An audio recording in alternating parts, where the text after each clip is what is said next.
छारे रोग भयो भने हामीले कसरी सहयोग गर्ने।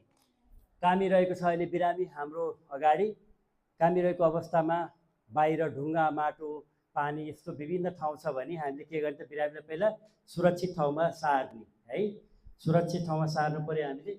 र सुरक्षित ठाउँमा सारिसकेपछि अब कामिरहेको छ बिरामी, घडी हेर्ने सुरुमै हामीले टाइम चेक गर्ने कति समयमा सुरु भयो र टाइम मैले हेरी केही नगर्ने, कपडा केही दिन्छ एउटा केही हामीले कपडा राख्यौँ यहाँनिर, लानु सिरानी नराख्ने है। अहिले बिरामी कामिरहेको छ, हामीले टाउको मुनि हल्का यो कपडा राखिदिने ताकि टाउकोमा चोट नलागोस् भनेर मात्रै।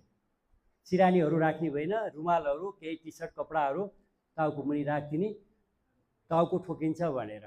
एकदमै सिम्पल है। काम नदिने मजाले, समाउरी ओर्ने, मुखमा केही हाल्ने, टाउकोमा के गर्ने, यो विभिन्न चिजहरू बिल्कुलै नगर्ने। घडी हेरिरहेछौँ हामीले र यो क्रममा जुत्ता सुँगाउने, मोजा सुँगाउने यो सब केही गर्नु हुँदैन है बिल्कुलै। र छारे रोग अब के त 4 देखि 5 मिनट भयो, मैले घडी हेरिरहेको छु, ठ्याक्कै बन्द भयो, काम न बन्द भयो। अब काम न बन्द भएपछि चाहिँ हामीले के हुन्छ त भने बिरामीले मुखबाट फर्म फिजहरू र्यालहरू निक्लेका हुन्छन्। यही अवस्थामा राख्यो भने त्यसले ब्लकेज गरिदिन्छ र अड्किन सक्छ सासमा है। र अर्को के हुन्छ, रक्त सञ्चार र ब्रिथिङमा पनि सहज हुँदैन, उत्तानो बनाएर सुताउनु हुँदैन हामीले है। अब हामी के गरिदिने, जब काम न बन्द भएपछि बिरामीलाई कोल्टो बनाएर सुताइदिने, त्यति मात्रै। अनि मजाले 1 देखि 2 मिनटमा होस आउँछ।